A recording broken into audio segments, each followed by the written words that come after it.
Beyond the veil. So where is the inner voice? Where does it dwell? How do you get in touch with it, other than in moments where something seems to click and it just happens? The inner voice lives beyond the borderland, beyond what is consciously known to you. It is called the borderland to remind you that to reach out to the inner voice most effectively, you stand in the twilight of consciousness. You must stand on that border between the known and the unknown. Invite the inner voice to come to you and receive from it.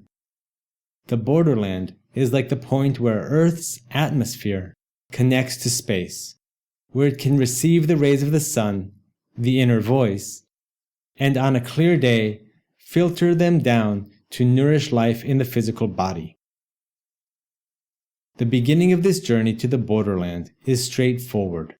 You use meditation to calm your body and breath. Then, standing on the edge of your known universe, you invite the inner voice over to your side of the veil. This part will feel familiar because you have already done this many times.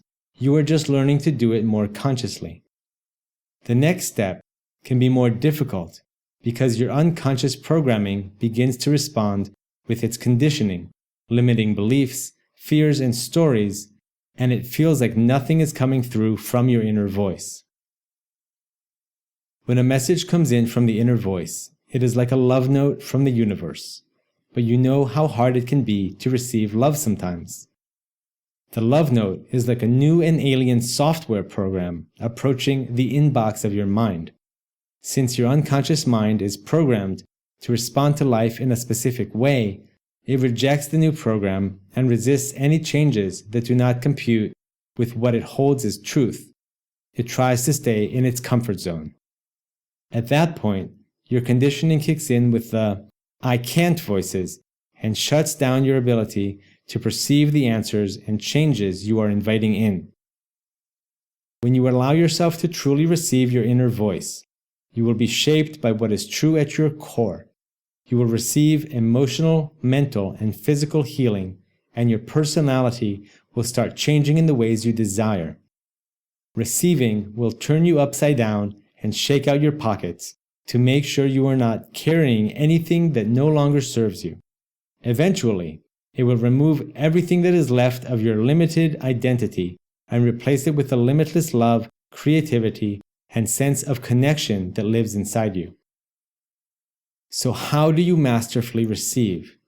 The answer to that is not so much in how to receive, but in what to look for when you have put your mind in a state of receptivity. Let's say you sit down, close your eyes, take a few deep breaths, become receptive, and say to yourself, "Okay, I'm ready to embody all my insights into my true and amazing nature. Inner voice, come to me." Well, maybe you perceive something happening and maybe you don't. So here's what to actually look for. You are looking for your feeling sense. Your feeling sense is your sixth sense. In the Buddhist tradition, there are not 5 senses, but 6. The sixth sense is your consciousness. It is what you experience or feel when you focus your attention on your non-verbal experience and nothing else. And we'll go more into that in a moment, but first, have an experience of it. Take action. The Feeling Sense Meditation. Description.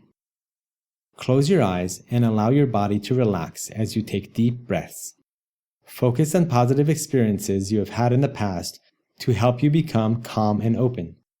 In this place of calm, your mind automatically starts to be receptive to something beyond itself, and the natural healing powers of your inner voice start to penetrate through the borderland from beyond the known.